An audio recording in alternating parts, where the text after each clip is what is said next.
Thank you for the show, first of all, everybody involved. Hi, Eric. Hi, Matt. Hi. I love the show because it really helped me articulate some of the ideas that I had about, being an atheist. I wasn't able to put it in words to a lot of people in the way that they could understand. All I could get out was, this doesn't make sense, and this is why no one can understand. But since watching the show, I can definitely articulate better, and it's great.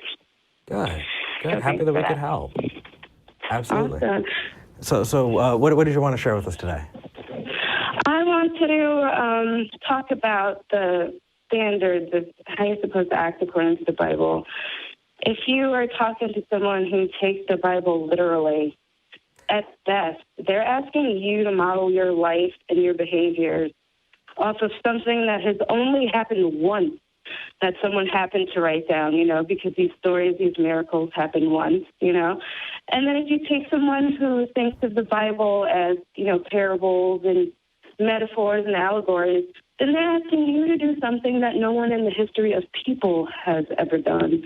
And that's so frustrating when I see my loved ones trying to hold themselves to these standards that existed only once or not at all, Well, they are cherry picking when it comes to living up to the standards, because if they're going to say that I'm living up to the standards that I'm literally taking from the Bible, then you're going to have no problem meeting those standards. I'd caution you a little bit. Is it Shannah or Shannah? Shannah or Shannah? Shannah. I'd caution you a little bit because, strictly as an argument, whether or not something has happened once or never before is irrelevant to whether or not it's a good thing. So somebody could be asking you to do something or do a particular behavior, and whether or not anybody else has ever done it before or not has no bearing on whether or not what they're asking you to do is good or not. Yeah. So one thing to discuss is, how do we go about determining whether or not an action that you're encouraging me to take or a position whether or not belief is warranted and whether or not that action would be good? Because as we move forward, there's going to be new moral dilemmas presented to us, with respect to cloning and identity and all these other things. And if we were to begin with, well, nobody's ever dealt with this before, that doesn't matter. What matters is, can we determine whether or not there's a good action here? And there's been a lot of bad things done that somebody would say are a good thing. And so they could say, for years we've had slaves. Everybody had slaves. We had all slaves. You should have slaves. Having slaves is moral. That's an appeal to popularity, which is that's independent of whether or not it's good. Well, see, now you took the high road. I was going to just point out all the really crappy things that they did in the Bible. Well, if you want to be snippy like me, you can bring up Abraham trying to kill his son Isaac. You can bring up Shadrach, Meshach, and Abednego walking into the fire instead of, really, is it going to kill you? If you're looking at, Matt, if somebody pointed a gun at you and said, do you accept Jesus into your heart? Yes. Yeah, no, totally. In nomine Patri et Filii et Spiritus Sancti, I'm in. Let's do it. There's so much that goes on in there. There's so much murder. There's so many things. So Lot giving up his daughter or his daughters, right, to the rapists instead of letting them get the angels in his home, right? Terrible story. It is. And then afterward, the idea of they had to get him drunk so they can sleep with him. Right. That happened. There's so many examples in there that they have to be cherry picking. And Matt has the concrete, this is how you get to it. But if somebody is saying, hey, I just really want to live up to the standards in the Bible, that takes a whole lot of scaffolding to get between the gaps that they're making. The first thing you've got to do is demonstrate why I should care what the Bible says about anything. Yeah.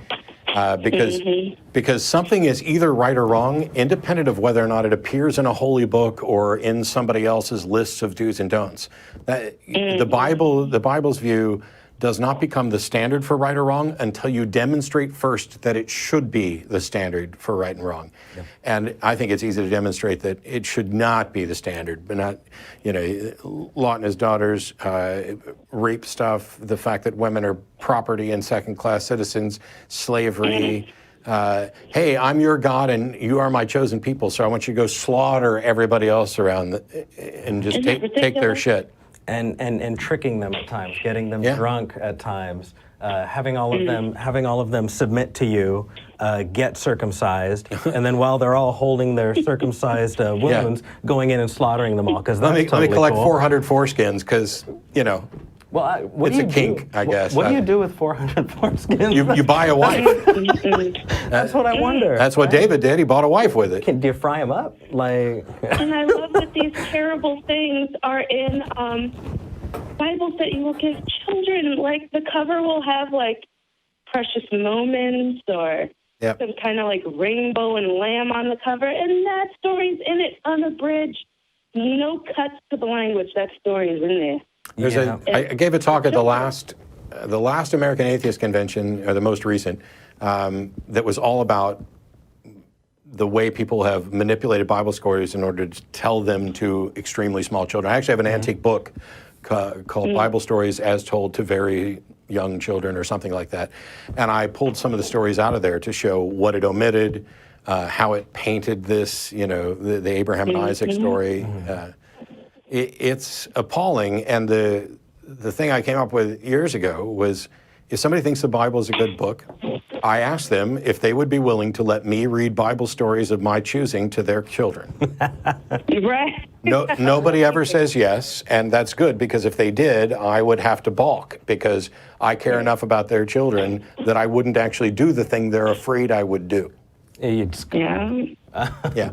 But I think the best that we can do is make sure that if they're going to have that book, that they don't edit it. Let them keep it in its entirety. I think the more insidious group is like the Jehovah's Witnesses, for example. They edit out entire sections of the Bible. They have to have their own Bible. They call it the Silver Sword, and it is just huge omissions of things and rewrites. And that is way harder to pin down, because they can be like, hey, we have new light. We actually need to edit the Bible to take out the thing that you just pointed out, and now we're not wrong. And you don't even have to go to the Old Testament, although it's good to.